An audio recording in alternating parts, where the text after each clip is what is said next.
Olá, meus amigos do Brasil, tudo bem por aí? Que ótimo, hein? Que ótimo, estamos chegando com o nosso Visão Geral de hoje, segunda-feira. Uma ótima semana, uma semana abençoada para todos nós, tá certo? Meus amigos, uma fábrica de calçados resolveu fazer um projeto para vender calçados para uma região bem distante de onde ficava a sede, mas queria primeiro fazer uma pesquisa de mercado.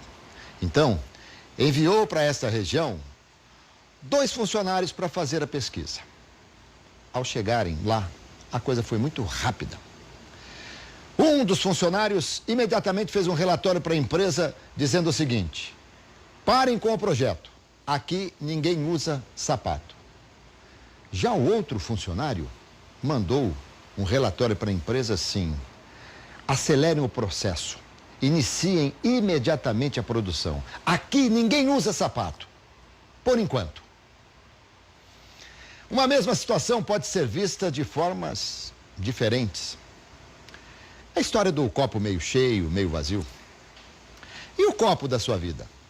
Tá meio cheio ou tá meio vazio? Visão Geral de hoje vai conversar com Vitor Buvar Fernandes, acho que acertei agora, ou Buchvar, perdão, agora sim eu acertei. Também, né, tcheco, difícil a gente entender. Doutor em Desenvolvimento Econômico e coordenador do Grupo de Governança de Terras da Unicamp. Eu não fui a primeira pessoa a errar o seu nome. Fala para mim, para me dar consolo. Tudo bem? Bem-vindo. Boa tarde, Alberto. Não foi a primeira. Na verdade, é muito comum errar o nome. É. Aqueles que têm que escrever, às vezes. Buchvar. Buchvar. Buchvar. Ah, tá. E é tcheco? Sim, a origem é tcheca. Remete ao abecedário, livro de letras, como eu te disse. Ah, muito legal. Mas o Vitor é brasileiro. Brasileiro. Nasceu em Tupã. No interior de São Paulo. Interior de São Paulo, Tupã, grande Tupã. Tupã, terra de Bassan, Pedro Bassan, grande jornalista, brilhante jornalista, com quem eu tive o prazer, o privilégio de trabalhar na Rádio Jovem Pan de São Paulo, há algum tempo atrás. Vitor Buchvar Fernandes, doutor em Desenvolvimento Econômico e coordenador do Grupo de Governança de Terras da Unicamp. Aliás, eu tenho aqui um currículo, embora extremamente reduzido, que fala um pouquinho mais de você. Formado em Economia pela Unicamp, doutor em Desenvolvimento Econômico, integrante do Grupo de Governança de Terras da Unicamp e coordenador do 4º Seminário sobre Governança de Terras, que vai ser realizado em junho na Universidade de Campinas. O que é governança de terra, em primeiro lugar? Então, governança de terras pode ser resumido basicamente na forma que um Estado gerencia o seu território.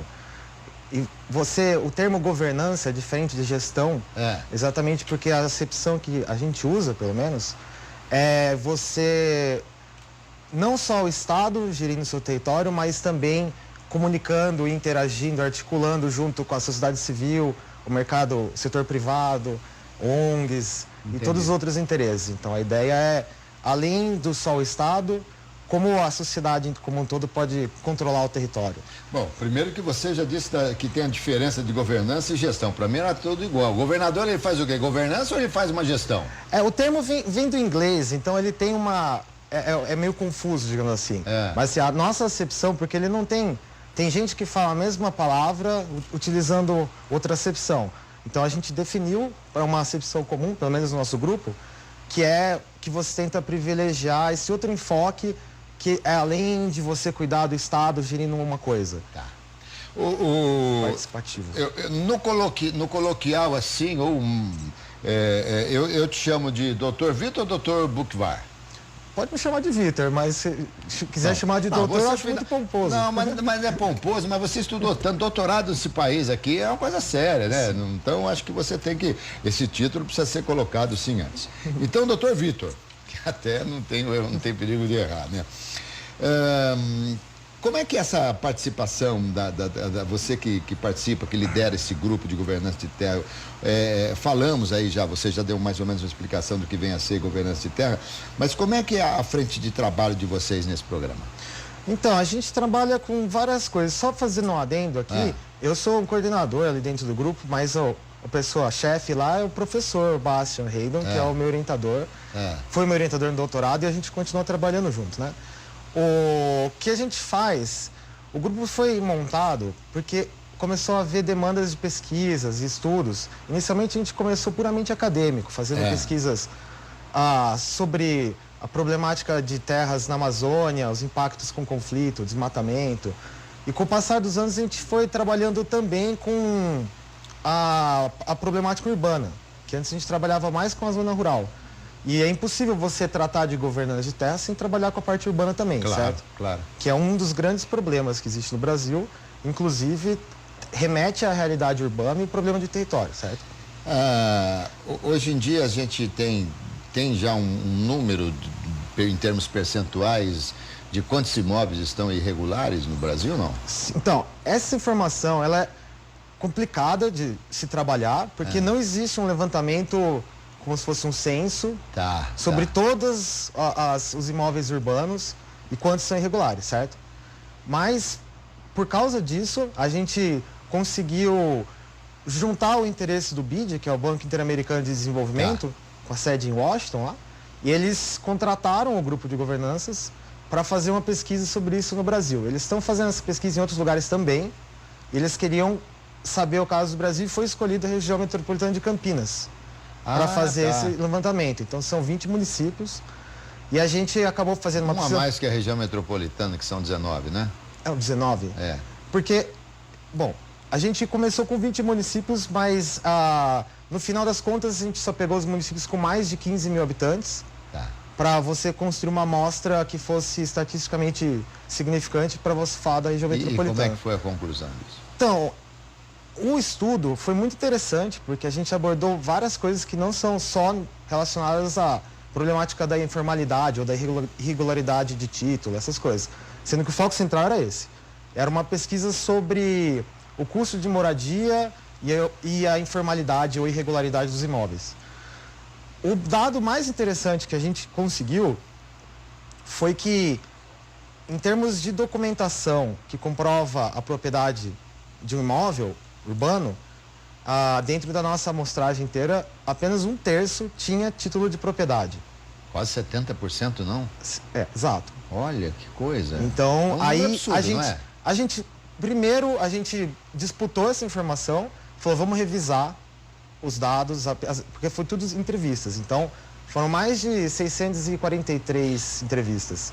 Agora, doutor Vitor, é o seguinte, vamos imaginar, a gente falou em termos de quase 70% dos imóveis aí com irregularidades, mas são irregularidades tênues ou são irregularidades complicadas que podem fazer com que, de repente, a pessoa possa até perder a posse do imóvel?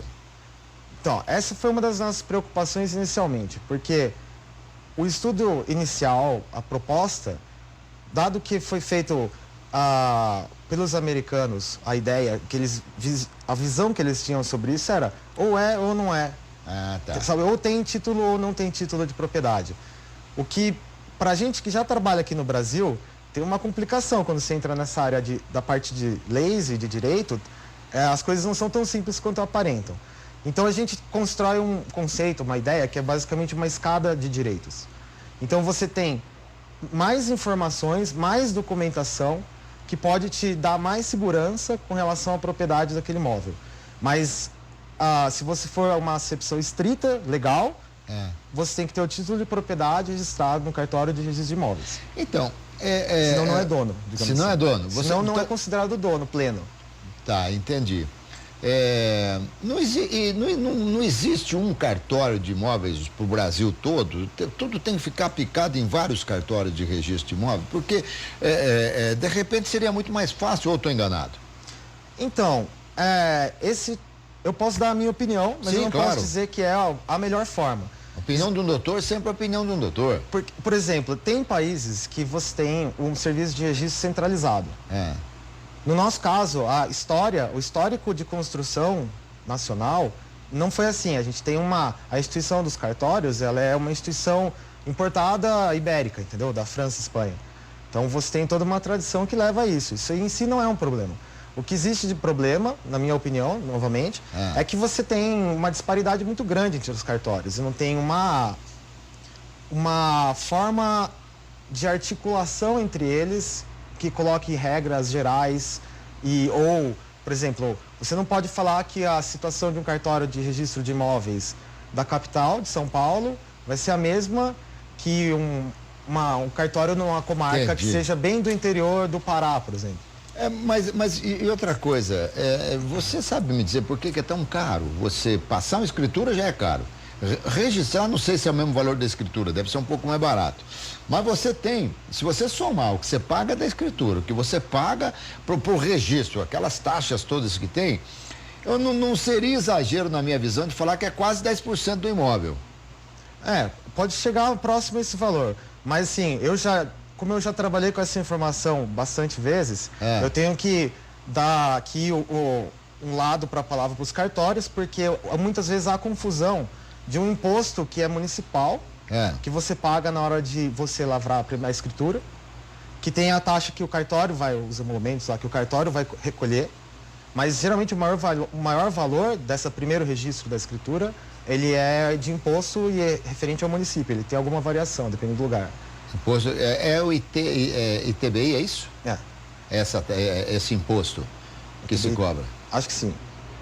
Bom, também já essa outra parte não é da sua, é mais ligada a outro aspecto. Você falou sobre o aspecto da diferença do cartório de São Paulo, do cartório de uma cidade, de uma comarca que tenha muito menos habitantes e tal, mas tudo isso é interligado numa rede, ou não? Não, eles têm a Noreg, por exemplo, que é a Associação Nacional dos Registradores de Imóveis e também dos cartórios notários. Também tem um instituto, que é deles, o IRIB, que funciona de outra forma, mas com pesquisa acadêmica, eles dão muitas palestras de esclarecimento para as pessoas, mas não existe... ultimamente eles são ligados no Ministério da Justiça pela Corregedoria, entendeu? Mas esse é um tipo de... Não existe uma hierarquização assim, entre os cartórios, entende? Entendi. E nós temos muitas terras sem dono no Brasil, não? Esse é um assunto central da minha dissertação de mestrado, no caso, que é o que eles chamam de terras devolutas, né? Que são as terras que são originalmente do Estado, ou antes eram da coroa, etc. Sim. E não é nenhuma... O Estado acabou não arrecadando ou registrando essas terras, e não eram... Proprietários privados também não eram donos legítimos, ou não tinham documento, título sobre essas áreas. Isso eu estou falando de áreas rurais, né? Sim. Em grande parte, a maior parte desse problema é áreas rurais, mas também acontece com áreas urbanas também. Urbanas também. O que acontece mais, digamos assim, na parte norte do país, na parte da Amazônia, é onde ainda tem bastante problema com isso, porque a fronteira agrícola já andou bastante, mas o Brasil é um dos únicos países que ainda tem terras que muita gente fala terras livres, mas esquece que já tem gente morando lá, populações tradicionais, indígenas, ribeirinhas.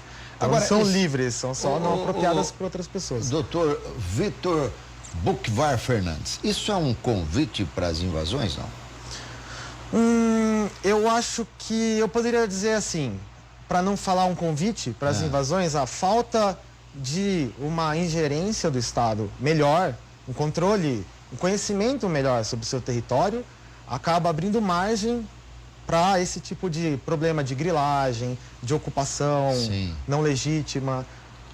E no final das contas isso acaba gerando conflito violento ou não. Isso sempre ocorreu na nossa história, entende? E a maior parte dessas terras, a maior parte está no Amazonas? Não no Amazonas, mas assim, o Pará tem muitas terras devolutas, todos os estados do norte têm.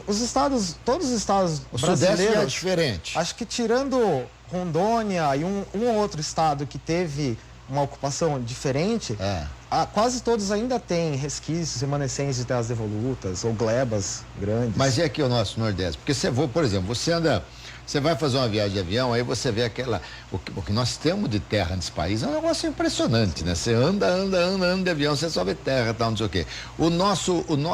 A nossa região aqui, o Sudeste, por exemplo, Sudeste, Centro-Oeste, a gente vê tudo muito plantado, tudo muito bonitinho, pelo menos lá de cima tudo é uma coisa maravilhosa e tal. Mesmo assim, nós temos problemas aqui também com terras que não são de ninguém.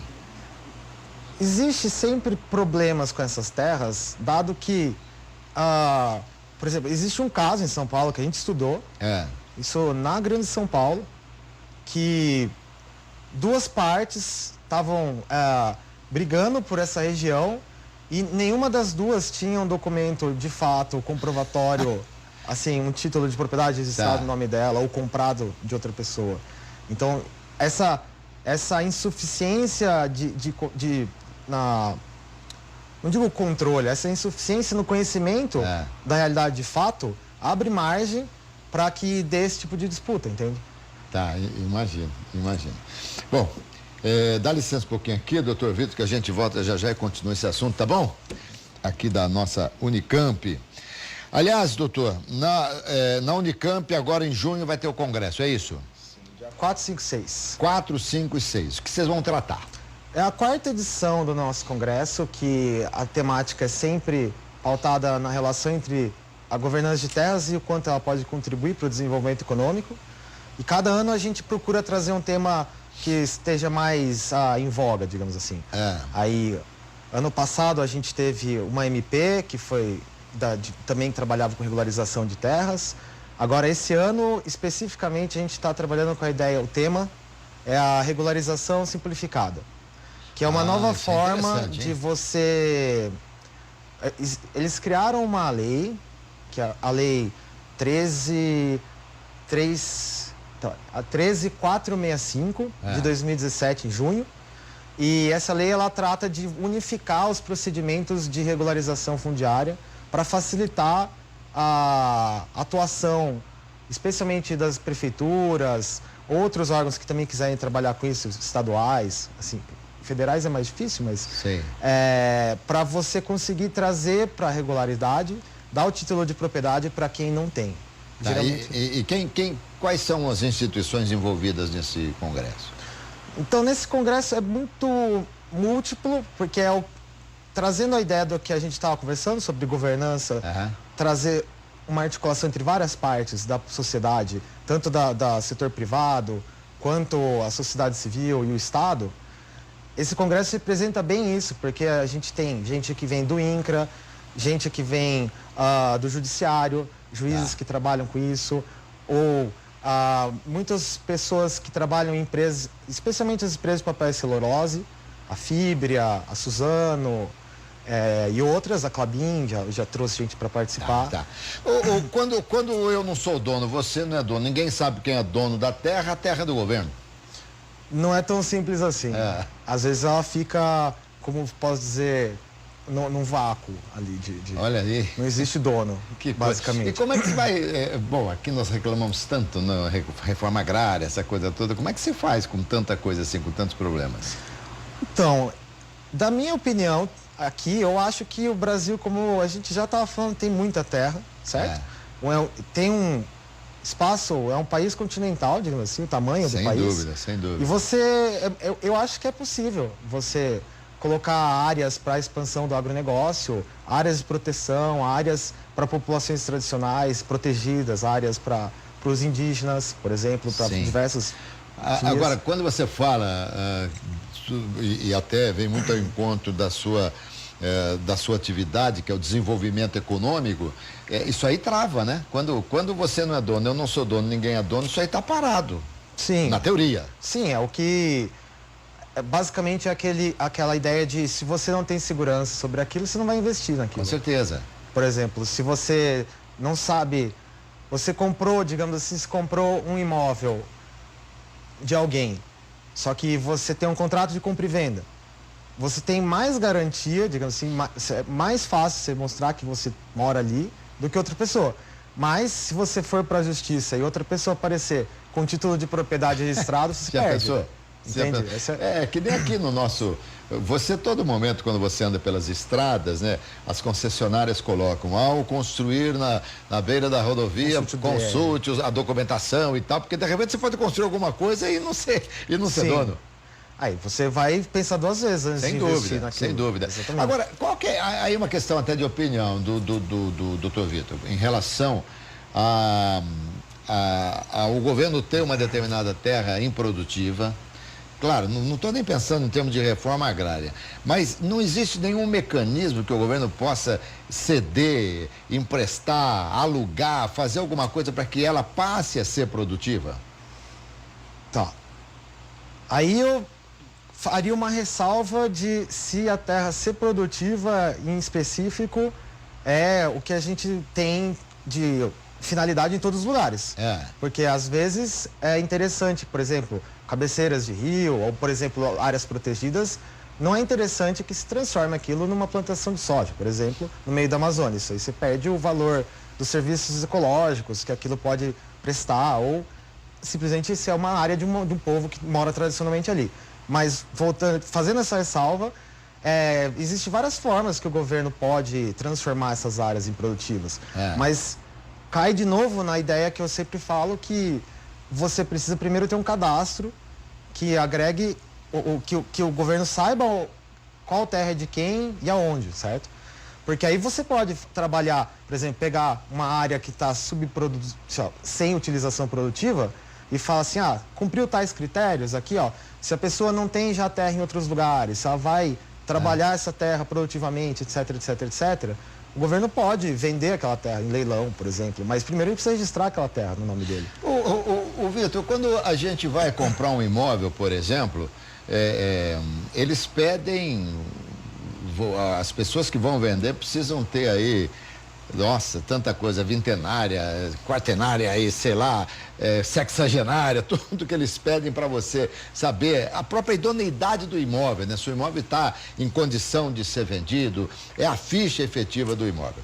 E isso você consegue nos cartórios aqui. E nas grandes áreas rurais, existe um lugar onde eu posso saber essa área pertence a esse, pertence àquele, é no cartório que a gente vê isso aí?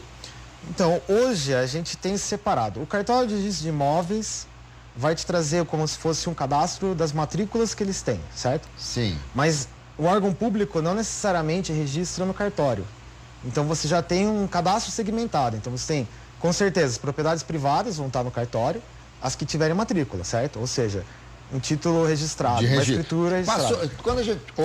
Quando a gente fala assim, matrícula, significa que foi registrado. Sim, é uma escritura que foi registrada no cartório de registro de imóveis e abriu-se uma matrícula. Esse é o documento que comprova que aquela delimitação de área, que tem tudo explicadinho numa matrícula, é daquela pessoa, entende? É isso que agora estão exigindo nas declarações de imposto de renda. Você tem que passar a matrícula do imóvel que você é dono. Eu sei porque eu fui pedir para que minha declaração fosse feita e tal, com a pessoa que eu sempre faço. Aí tive que passar cópia da escritura, do registro e tal. Essa matrícula, se tem matrícula, tem registro. Sim, a matrícula é o registro da escritura. Você abre uma matrícula. Muito bem.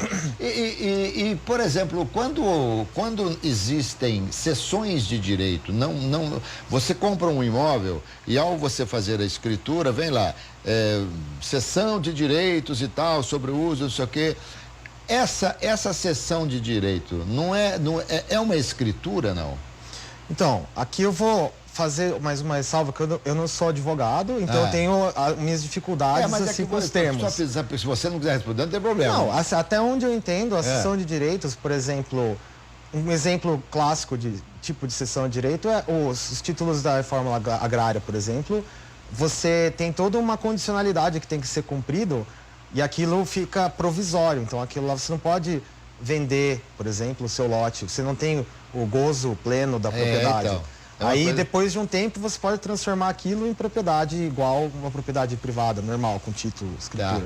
Agora, nessas áreas todas aí, e aí nesse imbróglio todo, qual que é o papel do INCRA, por exemplo? Ele não teria que tomar toda essa iniciativa e ele resolver todos esses detalhes, esses problemas?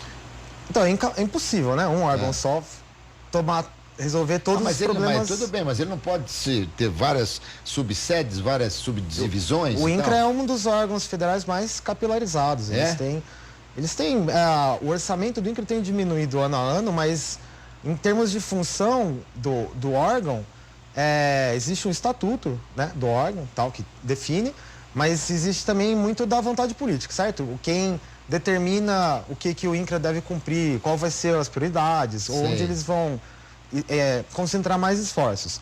Então, se o INCRA já teve um papel maior de fazer a reforma agrária, certo? Eles que faziam desde a abertura ou indenização das pessoas daquela área de uma certa região, abriam, inclusive faziam o trabalho de abrir lotes, essas coisas. Com o passar do tempo, eles têm passado a cumprir outras funções. E até onde eu vejo, conversando com alguns amigos que trabalham no INCRA, tem mudado a orientação para o INCRA ser mais, fazer esse papel de articulação dos outros órgãos, fazer a gestão do território, saber construir um cadastro territorial. Doutor, quando a gente fala em reforma agrária e pouca gente entende exatamente a temática, como é que seria feita, eu posso dizer também a você que muito de ouvir falar, mas de repente alguém pensa que reforma agrária é o seguinte, ó, tal dia o INCRA vai chegar, vai pegar o Brasil todo, vai dividir as terras, tal, liberar, olha, isso aqueceu. A coisa não é feita assim. Nós estamos passando por um processo de reforma agrária homeopático, devagarinho, as coisas estão caminhando, não? Bom, os dados de reforma agrária, assim, o Brasil, em termos de número, foi um dos países que fez uma das maiores reformas agrárias, em termos de número de pessoas e hectares que foram utilizados. Assentadas Sim, e tal. Famílias assentadas. Mas ele já teve o seu pico, o pico da reforma agrária foi na época, no meio dos anos 90, mais ou menos. Ele continuou, mas ele tem diminuído o tanto de desapropriações, porque nunca acontece, muita gente por desconhecimento às vezes fala, o governo vai entrar e, sabe, espolhar aquela terra. Sempre existe todo um processo legal que o INCRA tem que pagar a desapropriação da terra, ou seja, a indenização justa em valor de mercado, em dinheiro. Mas não dá para começar com essas terras que são do governo, essas terras que não são minhas, não são suas, mas são do governo, dá para começar com elas? Olha, uma parte do que houve reforma agrária foi nessas terras devolutas, mas tem muitas dessas áreas que é difícil ou falta interesse.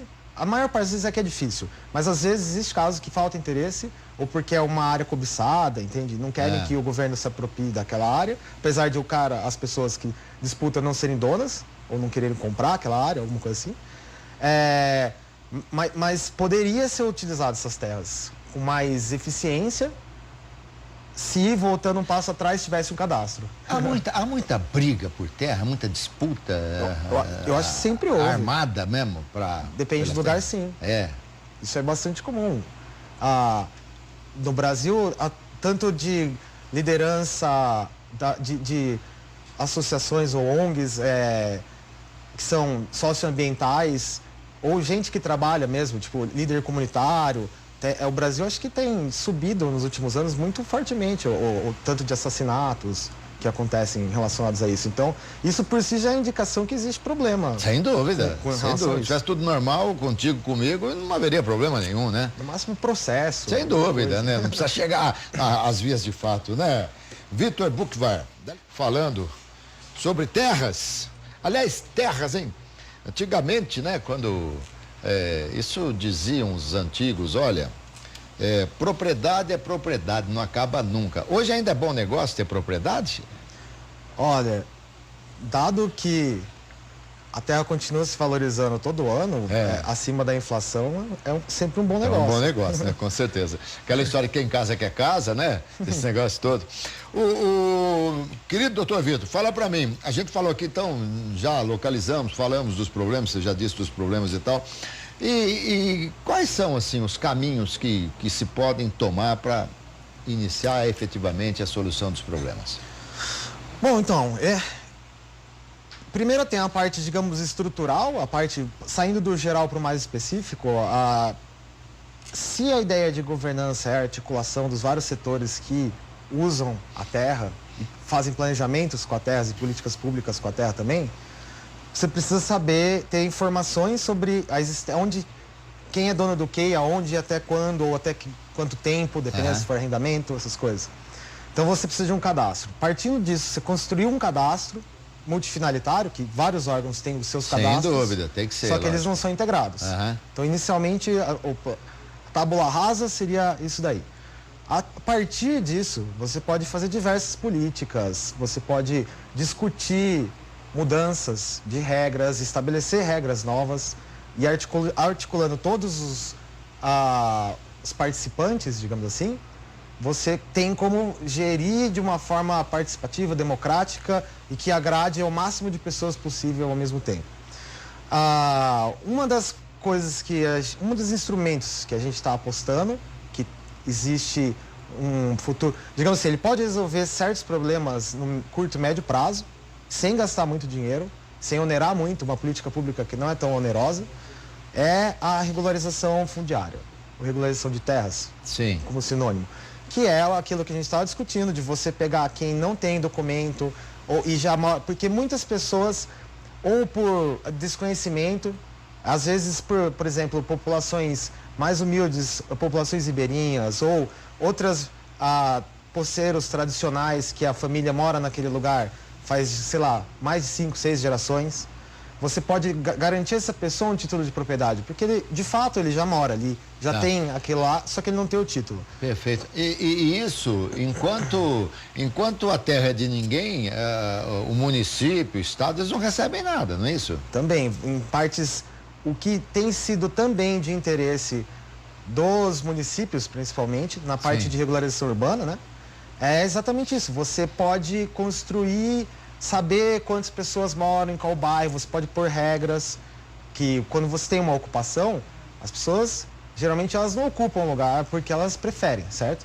Elas ocupam porque elas acharam aquele lugar por como alternativa única, falta de de repente. alternativa. Tá. Se você entra regularizando isso, você além de garantir segurança para essas famílias, Infraestrutura e uma série de você outras pode coisas. colocar outras regras e fazer um planejamento de acordo, entende? E a levar associação? serviços. E a associação dos prefeitos, a associação dos municípios, como é que atua nisso?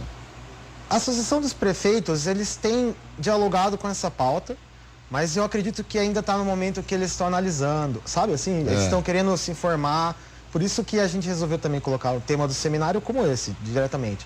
Que são essas novas regras, simplificar esse processo, porque antes tinham muitas formas de fazer isso, e formas muito truncadas e ad hoc, no sentido, regras criadas para aquele caso específico. E o que essa legislação tentou fazer é trazer como se fosse uma base comum, entende? E quem é que pode participar desse simpósio, desse congresso?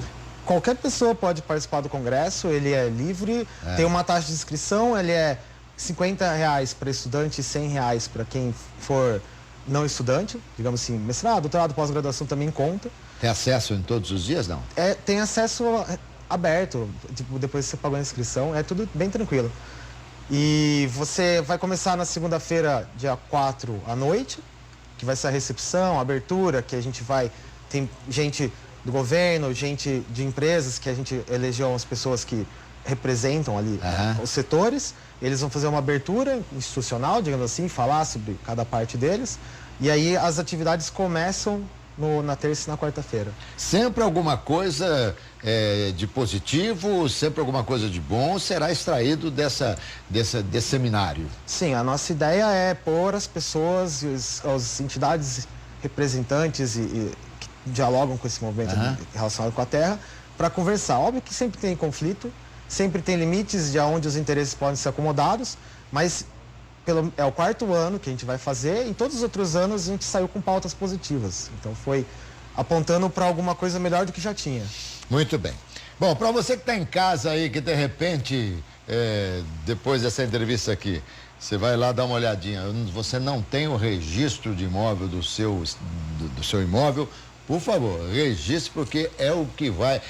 quando nasce uma criança, para ela ter nome, você dá um nome para ela, mas se você não registrar a criança, só você vai dizer o nome dela. Para que ela possa ser chamada por aquele nome, ela tem que ser registrada. É a mesma coisa. A casa, o seu imóvel, o seu estabelecimento precisa ter o registro de imóvel, senão não é seu. Olha que coisa, hein? Trabalha a vida toda, compra, não registrou, não é seu. Doutor Vitor, muito obrigado aqui pela entrevista. Eu que agradeço a oportunidade. E tenho certeza que vai ser um sucesso o congresso. Agradecido. Tá bom. É isso aí, meus amigos, conversando aqui com Vitor Buchvar Fernandes, coordenador do Grupo de Governanças de Terras. É isso aí. Não se esqueçam que hoje, às 7 horas da noite, eu volto com o nosso RF Esporte Clube. Para quem é da região de Campinas e quem é de Campinas, Ponte Preta ganhou, Guarani ganhou também. Ufa, final de semana bom. Eu volto à noite, tá bom? Até mais. Tchau, tchau.